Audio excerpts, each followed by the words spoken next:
bahal sawirana lagu wareeriyey sawiraan kula galo sawiraan kula galo sawiraan kula galo waxaan is idhi haddeeroo dhan fakero wartalow sawirkani muxuu tarayaa marka haddana waxaan is idhi war male facebookii buu taskiye beena ka yahay taskiyada ma taqaanin dee intaad sheekh cabdirashiid isa la sawirto inaad hablaa ku tidhahdo sheekh cabdirashiid baanu isnaqaanayo sheekhayga waa kan sawirkiisiina waa isagoo waddada marayana waad isku dhinac sawirta ama gaadhiga fuushan waa taskiye aan waxba ka jirin iminkaba intaan lagu qarxinin warka waa wada sheegaynaaye taskiyaadka beenta ha la joojiyo sawirna waxba ma taro al-aslu inuu xalaal yahay inuu xaaraan yahay muran ka taagna laakiin iminka waxay noqotay masaajidka safka adigoo ku jira sawir laga qaadaya ilaahay hortaagan haddaad dhaqaaqdo waa lagu sawirayaa qof baa meel kasta leh waxba sawiraya war sawirku aakhirana inuu khatar ban noqdo waa cabsi ayaa ku jirta adduunkana wuxuu taraya garan maayo wuxuu tarayo nin wadaadu halkaas ka marayo aad intaad si dhinac taagtay sawir qaadatay waxba tari maayo bale waxaan is leeyahay sidqiga aan sheegaya wuu khilaafsan yahay maca saadiqiinta la yidhi run inaanu noqonin bay u badantay marka waxaan idin leeyahay ilaahay cabsidiisa badiya diintiina ku dhaqankeeda badiya dad muslim oo soo jeeda ahaada meeshan aad joogtaan urursanaada gaalada ilaahay waxba inagama raaciya waa khatare saxaabadii soo hijrootay ee timi xabashida in mid ka finiinayso ma ogidin cubaydallaahi ibnu jaxsh cabdillahi ibnu jaxsh walaalkii waxaan rajaynayaa mawmu xabiibu ninkeedii ahaa calaa kulli xaal nasaaraduu raacay haddiiba ay suurtagal noqotay rag saxaabo soo hijrooday in wax ka finiinaan dee innagu khatar weyn baynu ku jirnaa daynu dhul gaalo iska fadhiisanno barriisanno khatar weyn baynu ku jirnaa khatartaasi waxay yaraanaysaa sida doctor cali sheegay haddaynu inagu xagga kale u wadno haddaynu inagu dacwaddan iyo diintan xambaarno oo wadno wax weynna kuguma aha يعني waxaa laga yaabaa inaad tidhaahdo aduma sheekh baa tahay dadku sheekha islaamiye qisaan idiin sheegaya doctor jacfar idriis sheekhan gaboobay ee suudaaniga ah ilaahay caafimaadiyo nin 90 ka dhaafo culimada waaweyn muslimiinta ka mid ah filosofna ayaa wuxuu yidhi wuxuu ka warramayaa ducaadda dahsoon ee aan cidina ogeyn oo uu leeyahay ducaadda dahsoon ha la caawiyo marka laba nin buu ka warramay oo maraykanka jooga mid wuxuu yidhi waa tagsiile tagsiga wuxuu dadka kaga soo qaadaa airportka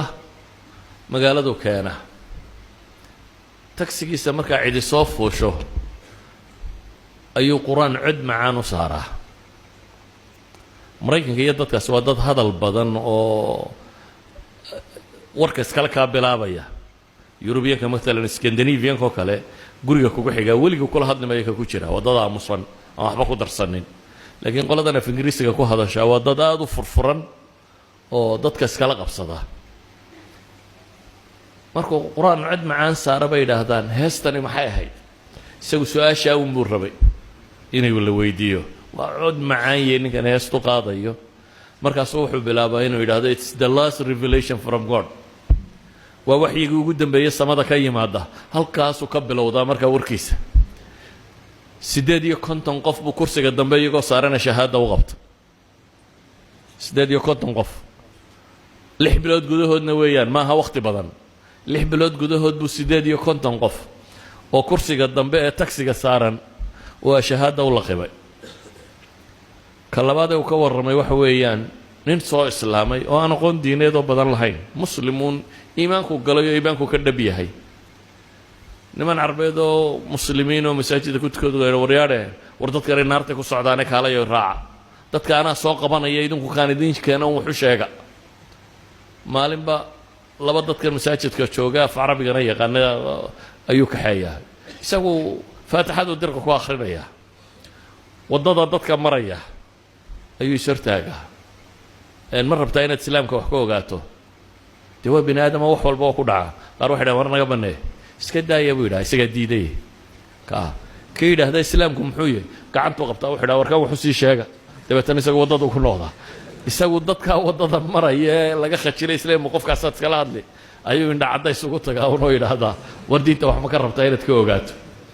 kii yidhaahdaa muxuu yahay gacantuu qabtaayo nin carbeed halkan taagan buu ugeeyaa wuxuu yidhaahdaa diinta u sharax waxaan uga dan leeyahay qofka bini aadamkii hadduu ku talagalo inuu wax qabto waxbuu qaban karaa laakiin aan run isu sheegnay ma jiraan niyadaa waddankan cid ku timi war gacanta taag nin markuu waddanka imanaya islahaa dadka aad islaamisid mise waxaynu u badannay nin islahaa cilmi ka qaado jeebabkooda baadho in lacaga ka sii qaado oo ka baacmishtare wax kale inuu soconnay war haddaba tii kalena si ay idinku asaxdo oo iyada lafteedaan aakhire laydiin weydiinin tanna ku dara dadkan adigu xilku kuma saaro qofku inuu islaamo iyo inaanu islaamin ilaahay baa taa ku shaqo leh adigu inaad u sheegtaa ku saaran hayse odhani waa lagu diidi iyo waa kan iyo falsafadna uma baahna iyo wax waaweyn oo aad ka warranto uma baahna waar ilaahay cirkan iyo dhulkan baa abuuray baa rasuul soo diray rumee intaasoo adiga kaaga baahan tahay philosophy iyo wax kaloo waaweyn dadku waxay sidhahdaan talow dadku markuu islaamaya maxaa loo sheegaa waxaa loo sheegaa war laa ilaaha illa allah dhebis wax kaloo badan uma baahna ciddii aqbasha ahlan wasahlan gee meelaha islaamka lagu barayo ciddii ku diidda xoolade kumaad lahayna iska dhaaf hadduu ku diido khalaas iska dhaaf adiguna markaa inaad badbaadaabay u badantay oo qof soo islaamo xaqa haleelay hadduu kuu duceeyo oo uu garto ninkii naarta ka badbaadiyay inay tahay ducadiisa in alla ku aqbalaabaaba laga yaaba oo aad kaa ducadiisoo saadiqa ku badbaado marka dee warka intiisii badnayd culammada idiin sheegtay anu waxaan idin leeyahay ilaahay ku xidhnaantiisa badiya baryadiisa badiya cabsidiisa badiya wax kasta oo u baahantihiin isaga albaabkiisa ka raadiya biyadihi اlmulk